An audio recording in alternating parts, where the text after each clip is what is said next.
Alrighty, folks, we are live, and it is late Wednesday evening, probably Thursday by the time you are going to be watching this video. So, folks, we want to talk about something quite interesting here in this video.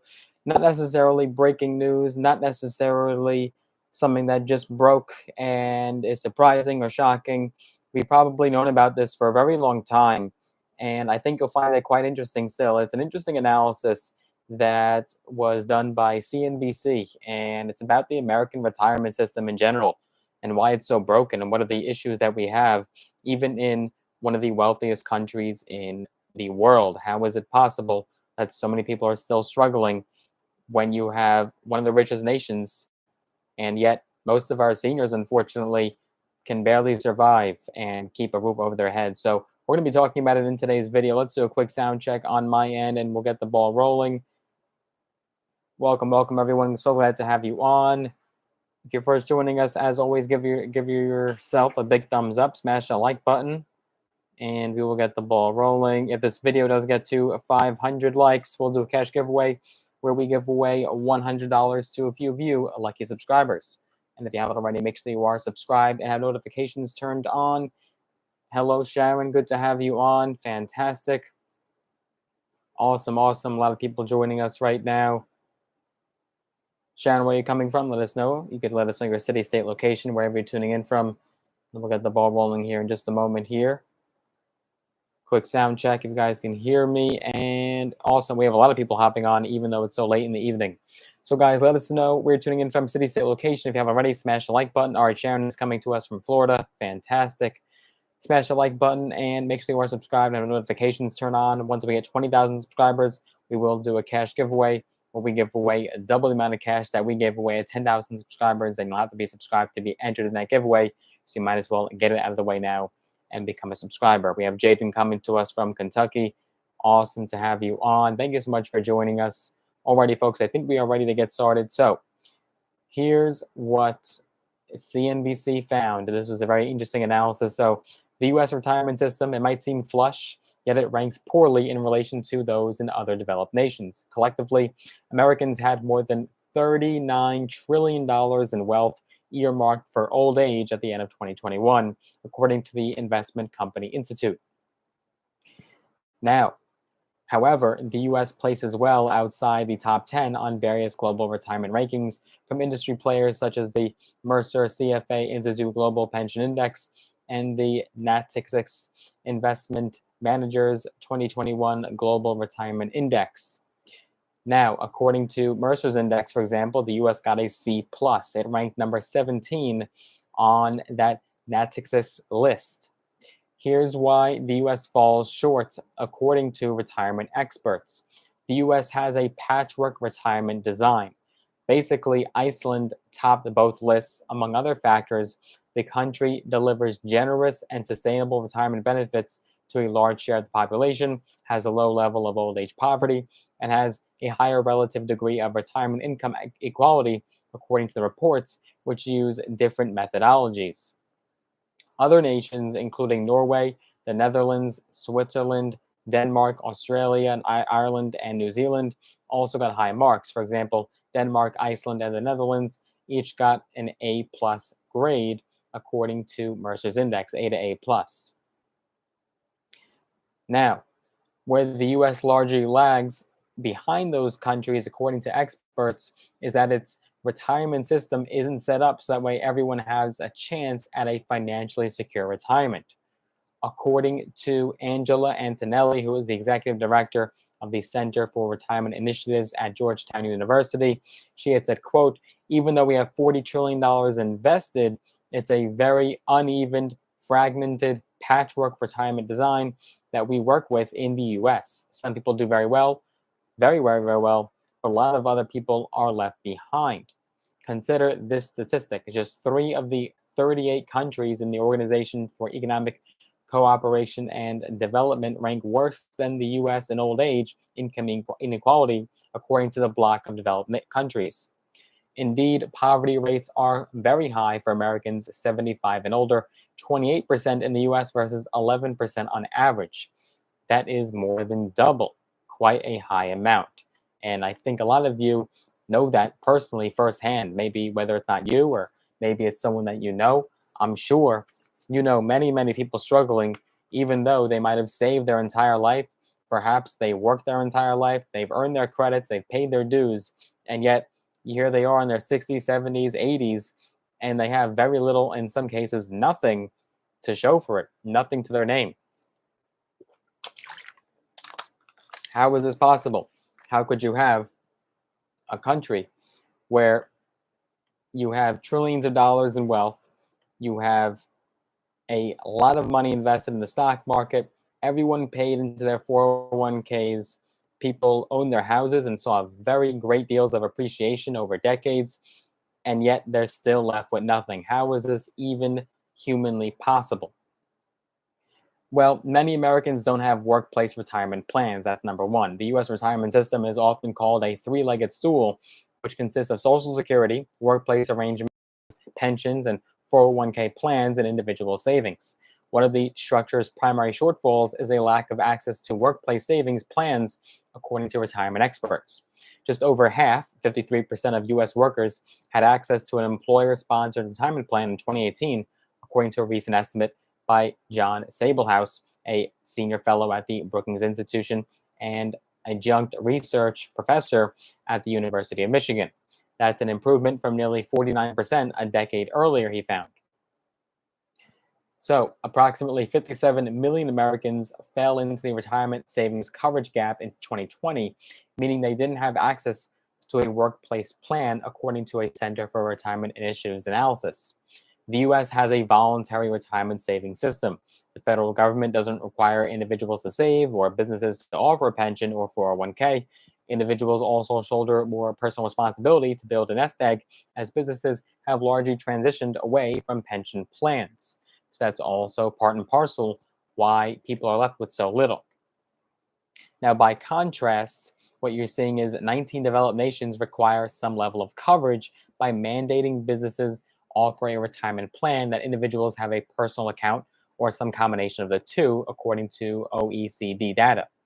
In 12 of the countries, the arrangements cover more than 75% of the working age population. In Denmark, Finland, and the Netherlands, for example, the share is near 90% or more.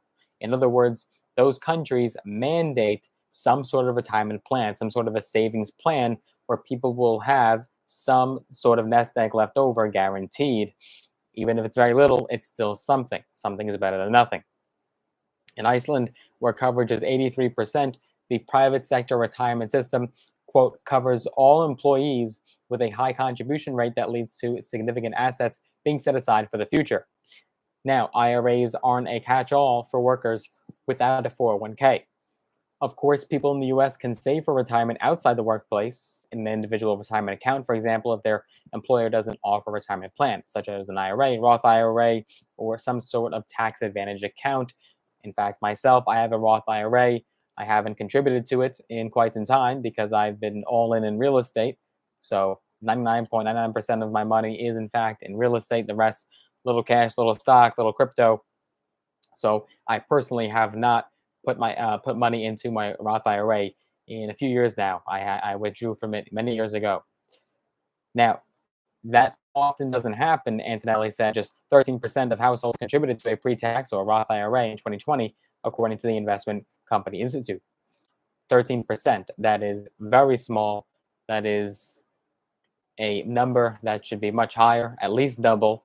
And I think it starts at the school system. I think that is really the root cause.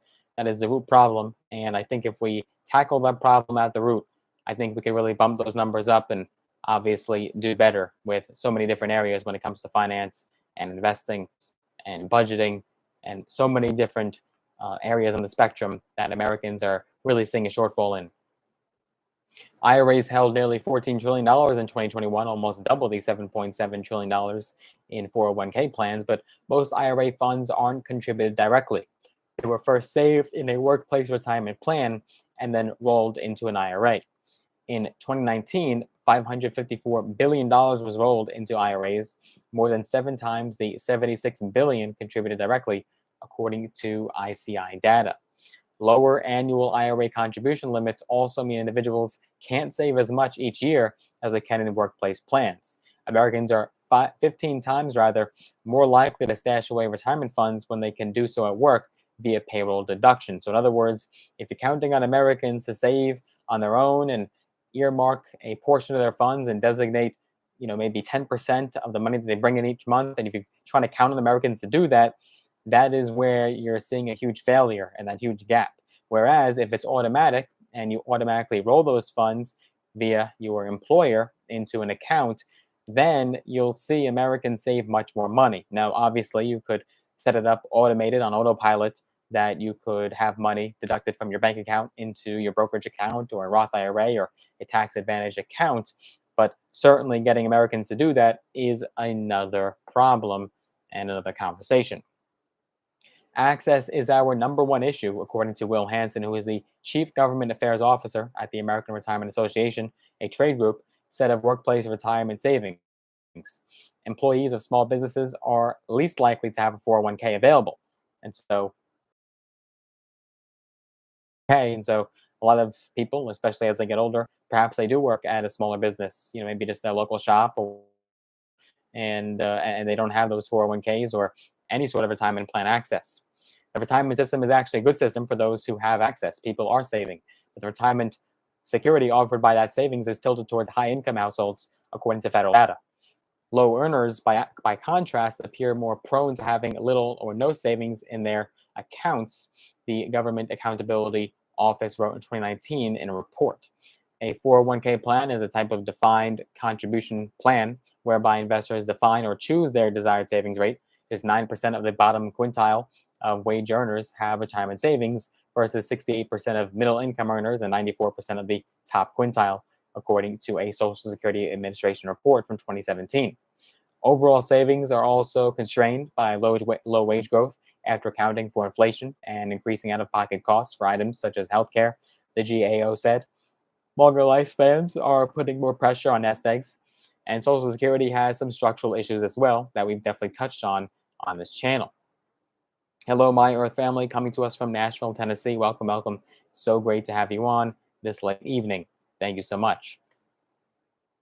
Social Security benefits, which is another leg of America's three-legged stool, help make up for a shortfall in personal savings. Although, of course, as we know, Social Security benefits still don't cover a lot of your living expenses, even when adjusted with the COLA. About a quarter of senior households rely on these public benefits for at least 90% of their income, according to the SSA. The average monthly benefit for retirees is about $1,600 as of August of 2022. Now, that doesn't put you much above the poverty level, and Social Security benefits for people with little to no personal savings, well, unfortunately, it's just not going to work out for them. There are some looming structural issues with the Social Security program. Absent measures to shore up its financing, benefits for retirees are expected to fall after 2034. At that point, if the program isn't funded, the program would be able to just pay 77% of scheduled payments.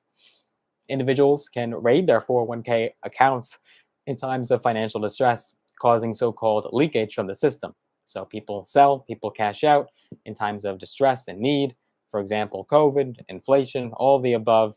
We have seen people run away from their savings accounts and frankly, really just drain them and close them out because they have no choice. They really have to survive, and that's their only lifeline in order to get that food on the table and that roof above their head.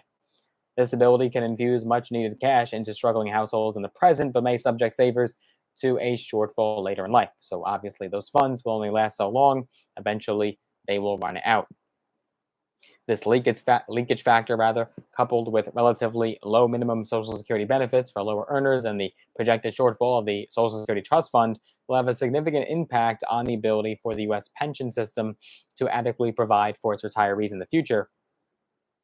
There's also been a tremendous amount of progress, though, which is good news. Of course, it can be tough to compare the relative successes and failures of retirement systems on a global scale. Each system has evolved from particular economic, social, cultural, political, and historical circumstances, according to reports. And it's hard to state that the U.S. is really far behind when there are so many other external policies that countries make that impact their citizens and how effective their retirement will be in the long run. Flaws in healthcare and education policy bleed into people's ability to save, obviously, And Hansen argued, for example, a high student debt burden or big health bills may cause an American borrower to defer savings or saving just in general. In such cases, it may not be fair to place primary blame on the structure of the US retirement system, and there have been structural improvements in recent years. The Pension Protection Act of 2006, for example, ushered in a new era of savings where employers basically started automatically enrolling workers into 401k plans and increasing their contribution amounts each year. And obviously, that match helps as well. More recently, 11 states and 2 cities, New York and Seattle, have adopted programs that require businesses to offer retirement programs to workers, and they can be 401k type plans or a state administered IRA into which workers would automatically be enrolled. Federal lawmakers are also weighing provisions such as reduced costs relative to factors like plan compliance and a boost in tax incentives to promote more uptake of 401k plans among small businesses. That would be fantastic. And, perhaps people wouldn't necessarily flock to the big businesses, the big box retailers like Walmart and Kmart and so many others to essentially just get those benefits and that 401k savings plan. And perhaps they can actually start looking at small businesses in their area and start contributing to them and working for them because they're still going to be getting that 401k plan and that security. So if we could really bolster those plans and programs among all businesses, big and small, then I think you're going to see some change and people are going to start having a little bit more to their name when it comes time to retire. Hello, Mo85, coming to us from Tuscaloosa, Alabama, but I don't believe that is your hometown, if I'm not mistaken. I believe that is your temporary residence, if I am correct. In the past 15 years, and now with considerations of additional reform and Secure 2.0 legislation, there's been a tremendous amount of progress in recognizing there's room for the improvement of design of our U.S. retirement system.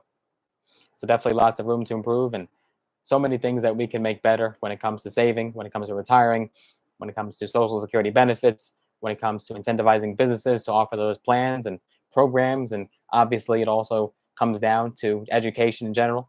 Yes, Mo85, Long Island, New York. That is, in fact, the hometown. That is very prophetic of me.